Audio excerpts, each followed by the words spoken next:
Hi friends, tech creator Kannada YouTube ಚಾನಲ್ಗೆ ಸ್ವಾಗತ ಸುಸ್ವಾಗತ. ಇವತ್ತಿನ ಈ ಒಂದು ವಿಡಿಯೋದಲ್ಲಿ ರೇಷನ್ ಕಾರ್ಡ್ ಇದ್ದವರು ಖಂಡಿತವಾಗ್ಲೂ ಕೊನೆ ತನಕ ಈ ವಿಡಿಯೋ ನೋಡಲೇಬೇಕಾಗುತ್ತೆ. ಯಾಕೆಂತಂದರೆ ಇಲ್ಲಾಂದರೆ ಈ ರೇಷನ್ ಕಾರ್ಡು ನೀವು ಈ ಕೆಲಸ ಮಾಡಿಲ್ಲ ಅಂದರೆ ನಿಮ್ಮ ರೇಷನ್ ಕಾರ್ಡು ಸಂಪೂರ್ಣವಾಗಿ ರದ್ದಾಗುತ್ತೆ ಅಂತಲೇ ಹೇಳಬಹುದು. ಅದು ಏನು ಕೆಲಸ ಮಾಡಬೇಕಿತ್ತು, ಏನೇನೆಲ್ಲ ಎಷ್ಟು ದಿವಸ ಕಾಲಾವಕಾಶ ಕೊಟ್ಟಿದ್ರು, ಯಾವಾಗ ಏನೇನು ಕೆಲಸ ಮಾಡಬೇಕಿತ್ತು ಅಂತ ಈ ವಿಡಿಯೋದಲ್ಲಿ ಕಂಪ್ಲೀಟ್ ಆದ ಮಾಹಿತಿನ ತಿಳ್ಕೊಳ್ಳೋಣ. ಈ ವಿಡಿಯೋನ ಸ್ಟಾರ್ಟ್ ಮಾಡೋಕ್ಕಿಂತ ಮುಂಚೆ ನೀವು ನಮ್ಮ ಚಾನಲ್ನ ಸಬ್ಸ್ಕ್ರೈಬ್ ಮಾಡ್ಕೊಂಡಿಲ್ಲ ಅಂದರೆ ಸಬ್ಸ್ಕ್ರೈಬ್ ಮಾಡ್ಕೊಳ್ಳಿ. ಪಕ್ಕದಲ್ಲಿರೋ ಬೆಲ್ ಬಟನ್ನ ಆಲ್ ಇಟ್ಕೊಳ್ಳಿ. ನಾವು ಯಾವುದೇ ಹೊಸ ವೀಡಿಯೋಸ್ ಬಿಟ್ಟರು ನಿಮಗೆ ನೋಟಿಫಿಕೇಶನ್ಸ್ ಮುಖಾಂತರನೇ ಬರುತ್ತೆ ಅಂತಲೇ ಹೇಳಬಹುದು.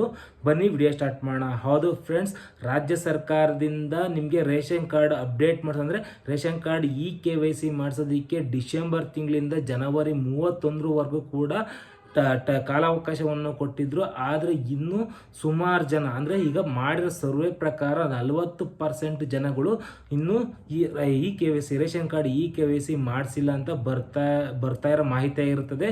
ಇನ್ನು ಎಕ್ಸ್ಟೆಂಡ್ ರಾಜ್ಯ ಸರ್ಕಾರ KYC ಮಾಡಿಸೋದಕ್ಕೆ ಎಕ್ಸ್ಟೆಂಡ್ ಮಾಡುತ್ತೋ ಇಲ್ವೋ ಅಂತ ಖಂಡಿತವಾಗ್ಲೂ ಗೊತ್ತಿಲ್ಲ. ಆದರೆ ಗೊತ್ತಾದರೆ ಕೂಡ ನಮಗೆ ಆ ವಿಡಿಯೋ ಕೂಡ ನಾವು ಮಾಡಿ ತಿಳಿಸ್ತೀವಿ.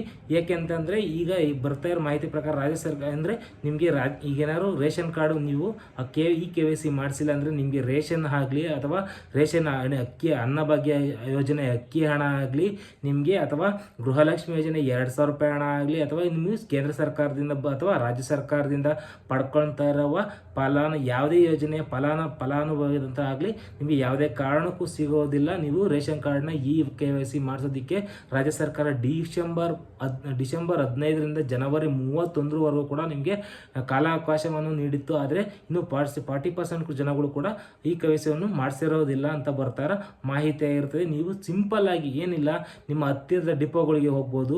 ಹತ್ತಿರದ ಡಿಪೋಗಳಿಗೆ ಹೋಗಿ ನಿಮ್ಮ ರೇಷನ್ ಕಾರ್ಡು, ಆಧಾರ್ ಕಾರ್ಡು, ನಿಮ್ಮ ಮೊಬೈಲ್ನ ಅಂದರೆ ನಿಮಗೆ ರೇಷನ್ ಕಾರ್ಡ್ಗೆ ಲಿಂಕ್ ಮಾಡಿರೋ ಮೊಬೈಲ್ನ ನೀವು ತೊಗೊಂಡೋಗ್ಬೇಕಾಗುತ್ತೆ. ನೀವು ಅಲ್ಲಿ ಹೋಗಿ ಈಗ ಸರ್ವರ್ ಬ್ಯುಸಿ ಅಂತ ಏನೇನು ಹೇಳ್ತಿರ್ತಾರೆ, ಆ ಸರ್ವರ್ ಬ್ಯುಸಿ ಏನೂ ಇರೋದಿಲ್ಲ. ನೀವು ಹೋಗಿ ನಿಮ್ಮ ಹತ್ತಿರದ ಡಿಪೋಗಳು, ನಿಮ್ಮ ಮನೆ ಹತ್ರ ಹೋಗಿರ್ತೀರ, ನೀವು ಎಲ್ಲಿ ಬೇಕಾದ್ರೂ ಮಾಡಿಸ್ಕೊಬೋದು.